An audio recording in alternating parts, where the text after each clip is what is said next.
Hello, boys and girls. Welcome to Fairy Tale Land. Please remember to like and subscribe. And if you haven't seen other videos, go back and listen to the other videos. And remember to use your imagination, because that's what this channel is about. Today's another story by the brothers Grimm, Mother Holle. And really, the lesson of this one, I think, is it pays to work hard.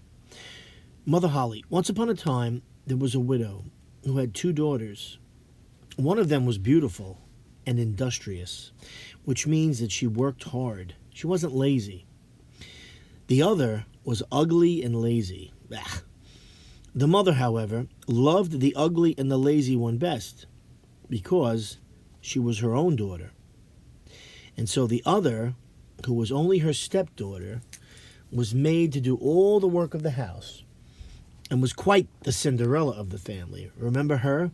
And if you don't know who Cinderella is, well, check out the video on this channel.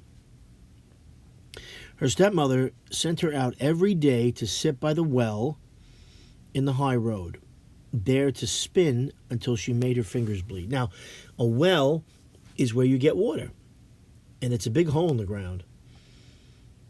Okay, because there's water under the ground, right? So people dig holes to get the water. And she's there spinning thread, right? Well, she's actually spinning wool to make thread. And her fingers were bleeding because she's working so hard. Now it chanced one day that some blood fell onto the spindle. And the spindle is something you use to wrap the thread around. It's usually a piece of wood. And as the girl stopped over the well to wash it off, the spindle suddenly sprang out of her hand and fell into the well.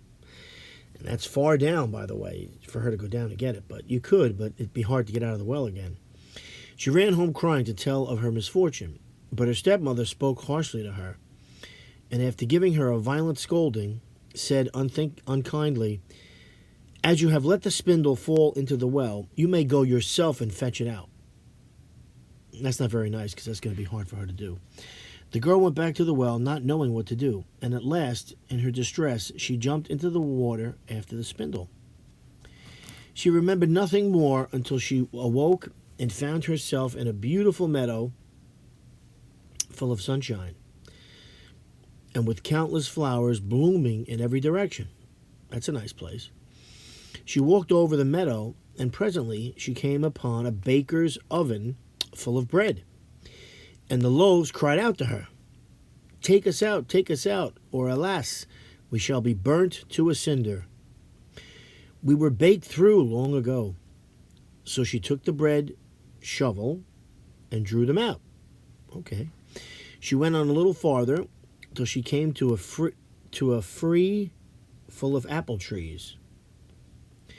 shake me, I pray," cried the trees. "My apples, one and all, are ripe." So she shook the tree, and the apples came falling down upon her like rain. But she continued shaking until there was not a single apple left upon it.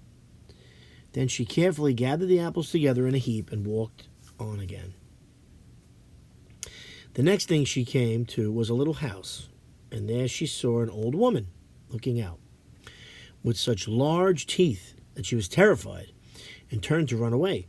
But the old woman called after her, "What are you afraid of, dear child? Stay with me. If you will do the work of my house properly for me, I will make you very happy. You must be very careful, however, to make my bed in the right way, for I wish you always to shake it thoroughly, so that the feathers fly about." She has a feather bed. Then they say down there in the world that it is snowing, for I am Mother Holle. So I guess the feathers would fly about like snow. It would look like snow, the little down pieces. The old woman spoke so kindly that the girl summoned up courage and agreed to enter into her service.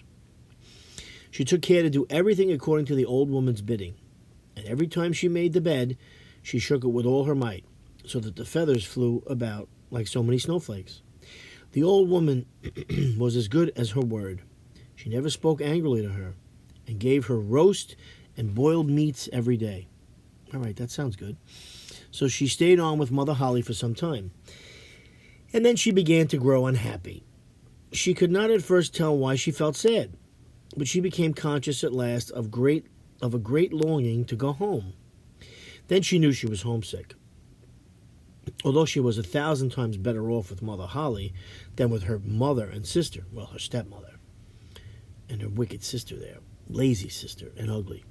After waiting a while, she went to Mother Holle and said, I am so homesick that I cannot stay with you any longer, for although I am so happy here, I must return to my own people. Then Mother Holle said, I am pleased that you should want to go back to your own people, and as you have served me so well and faithfully, I will take you home myself. Thereupon she led the girl by the hand up to a broad gateway, some sort of a gate. The gate was opened, and as the girl passed through, must be a magic gate, a shower of gold fell upon her, must be like rain, and the gold clung to her, so that she was covered with it from head to foot. Sounds nice. That is a reward for your industry, meaning your hard work, said Mother Holle, and as she spoke, she handed her the spindle, which she had dropped into the well. Which is what she went looking for, right, originally when she went into the well. The gate was then closed, and the girl found herself back in the old world close to her mother's house. As she entered the courtyard, the rooster, who was perched on the well, called out, Cock-a-doodle-doo, your golden daughters come back to you. Then she went in to her mother and sister, and as she was so richly covered with gold, they gave her a warm welcome. She related to them all that had happened, and when the mother heard how she had come by her great riches, she thought she should like her ugly, lazy daughter to go and try her fortune. So she made the sister go and sit by the well and spin, and the girl pricked her finger and thrust her hand into a thorn bush so that she might drop some blood onto the spindle. Then she threw it into the well and jumped in herself. Like her sister, she awoke in the beautiful meadow and walked over it till she came to the oven. Take us out, or alas, we shall be burned to a cinder. We were baked through long ago, cried the loaves as before. But the lazy girl answered, Do you think I am going to dirty my hands for you? And walked on. What a lazy snob. Presently she came to the apple tree. Shake me, I pray. My apples, one and all, are ripe, it cried. But she only answered, A nice thing to ask me to do. One of the apples might fall on my head, and passed on. This girl's so lazy. At last she came to Mother Holle's house.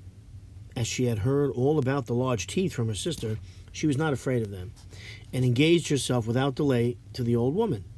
So she started working for the old lady. The first day she was very obedient and industrious. She worked hard the first day, and exerted herself to please Mother Holle, for she thought of the gold she would get in return. The next day, however, she began to dawdle, meaning waste time and be lazy, over her work.